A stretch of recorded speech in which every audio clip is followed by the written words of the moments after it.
build. You need the whole. You need the whole team, team. the whole array. Yeah. It doesn't take a village, it takes a city, and it takes the world. Mm-hmm. Yeah.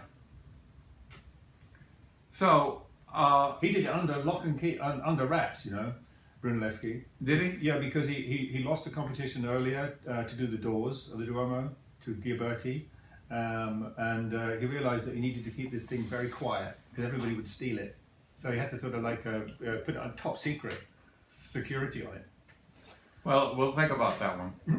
But at the same I don't think that applies today, because today you need as much information as you can get. yeah, it's the same argument of the collaborating. You get thrown out of Harvard. Yeah. And now if you don't collaborate, you don't get in. That's right. That's exactly right. Yeah. Because when you open this up, you get things happening that you never even dreamt of. Yeah. Coming out of the woodwork. The law of unintended consequences. Yeah, that's right. If you don't really focus on failure, you don't get to maximize those opportunities. But what would an experience for you would be that you actually walk into a room where you can actually have this fully, you can have a VR experience of this. Of virtual reality. And if we take virtual reality. Even an augmented reality one where you could actually use your portable device to see where you're going. All of those realities, but if the virtual reality is a is a computer simulation of some sort. If it's interactive,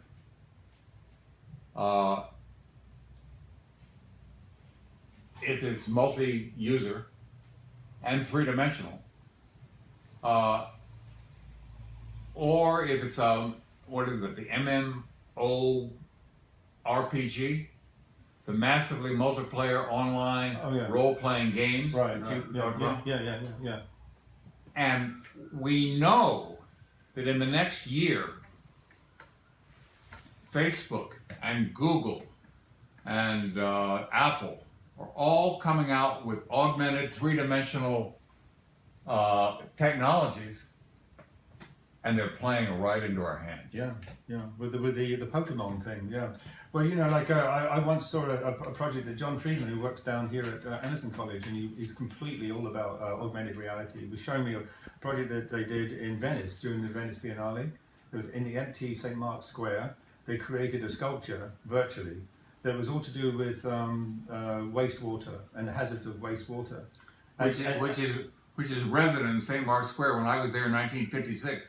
With a white, the images in my mind of a brass band all dressed in white playing in San Marcos Square. Yeah, but this thing, it was a three-dimensionally conceived virtual reality sculpture that you could walk up to it and examine it, and you could read things, and you could walk around it, and you could see things in detail the closer you got to it.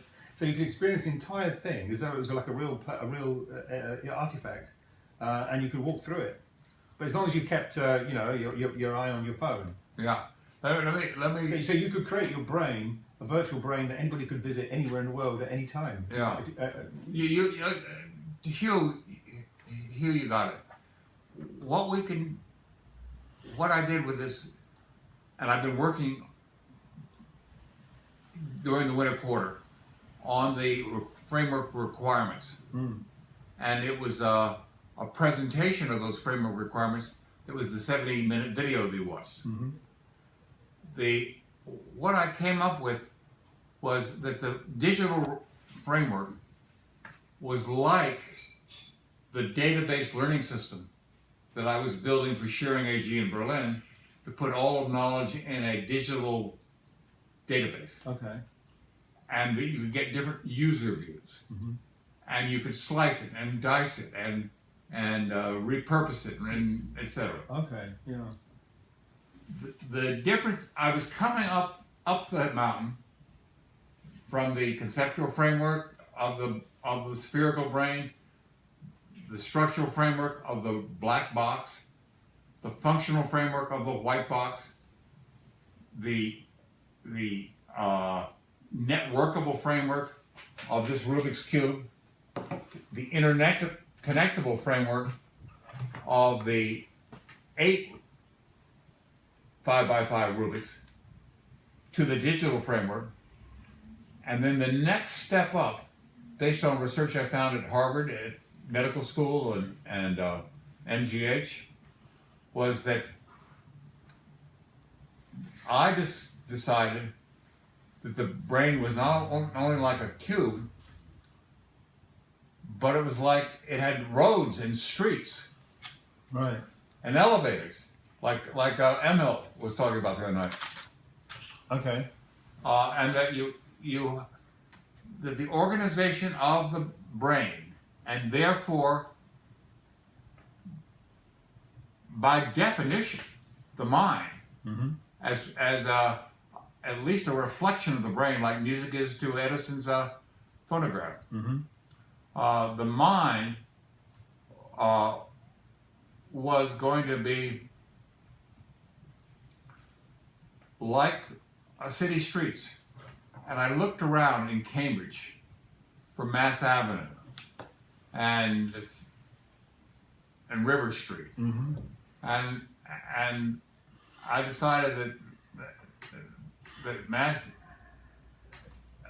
that it wasn't as regular as I would like it to be. And then I looked at Boston, and I said, Boston is wired like a cowpath. It doesn't have the regular structure that I need. And then for fun, I So called. then you like New York. So that's why you like New York. And then I thought of Washington, D.C., even though it has K Street and Wyoming Avenue, Massachusetts, I think of it as being more spaghetti wired down there. But when you see Manhattan, you see the XYZ axis there. And the grid, and the cube, and the regularity. Now, the thing about the cube, are you familiar with a tesseract, which is like a hypercube? I've seen them. A hypercube. So they sort of cluster and grow on each other. Well, it's isometric. You know, you've got it doesn't happen in 3D space. It happens in 2D space, where the lines connecting the cube, making the cube Here, are draw your pictures on my. That's why I brought my pad. I want your pictures here. it's hard to draw, you know, because it's kind of I have to think in a straight line, which I'm not very good at.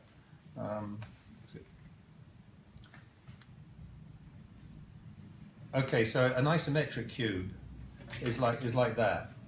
Yeah. So these lines are not converging.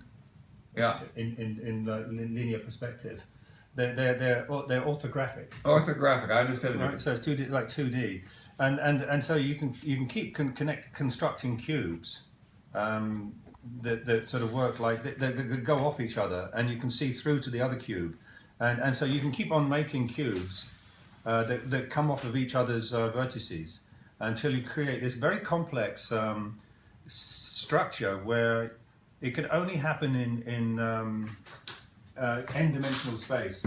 It can't be built in a literal functional three-dimensional space because the spaces they coexist, but they're not all enterable at the same time. You have to choose your cube.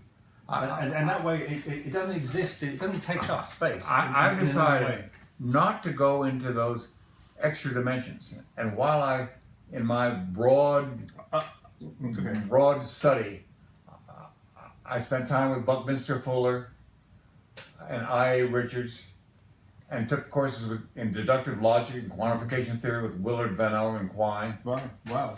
And learned about symbolism and abstraction. Mm-hmm. Just enough to know that it was something I didn't know much about. Well, it's the curious thing about it is the power of it is like it's in a projected geometry that that can't function in a kind of utilitarian way in the normal way, but it has the potential for all of these dimensions to become available, but not all at once at the same time. It's difficult to relate it to the limits of one's moving through real space. But you have hyperspace becomes a really interesting thing when you talk about the complexity of the brain. That's another breakthrough for some other guy. Okay. For me to take advantage and not keep being creative and make it a hobby. Okay, so what you're seeing is like a potentially infinite number of cubes, of cells, nested cubes. Yeah, and each one of these is like a transparent box with a. Now let's think of one. Is it possible to visualize what one could look like. You know, one room. one room, yeah. Oh yeah. Let me finish my story a little bit. Okay. So it turned out that I found a paper by Van J. Woodine over in Charlestown, who was working on the Connectome project. And he had discovered and published a paper in March of 2012 on the geometry of the brain. I read it last fall in Raymond Kurzweil's book on how to create a mind. Okay. After I had come up with this hypothesis of the city and the grid and the cube.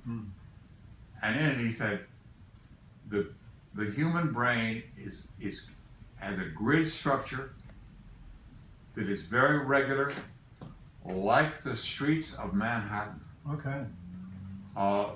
With elevators. And that it is not spaghetti wired. Right. It's not a tangle. Not tango. And I ran down the street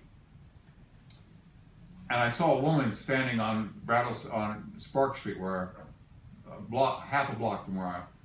And it was Rich Miner's wife. Rich Miner invented, I discovered, the Android operating system. Okay, yeah.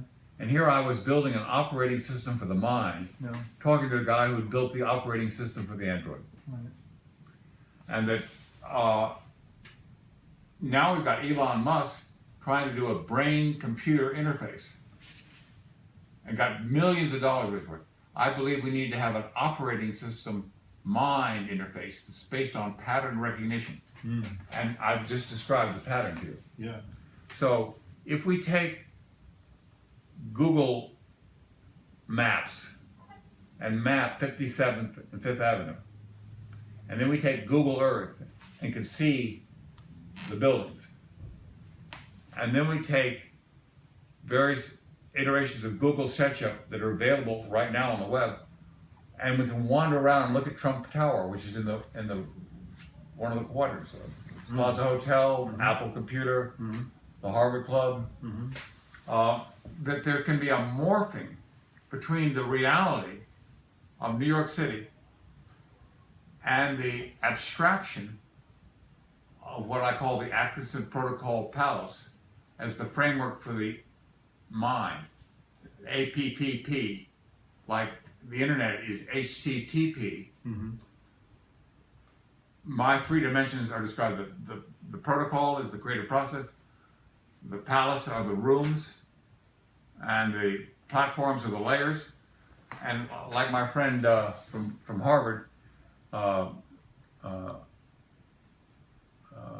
Jared Diamond, he wrote a book called Guns, Germs, and Steel, which showed that we were all, that geography was a key part of why we got the way we are. I'm going to call my book The Second Manhattan Project. Okay. Roads, rooms, and floors. It's the second Manhattan Project because my wife's grandfather enriched uranium at Oak Ridge, Tennessee, beating out Union Carbide and DuPont, making the atomic bomb possible. Right. This is the second Manhattan Project, not based on Einstein, but based on the discoveries we're making. That instead of enriching uranium, we can enrich your cranium. That's good. That's so, where I am now is I feel that the chain reaction that you get with a bomb. You've got an equivalent for a chain reaction in this. And the chain reaction you can get because this is a pattern recognition user interface.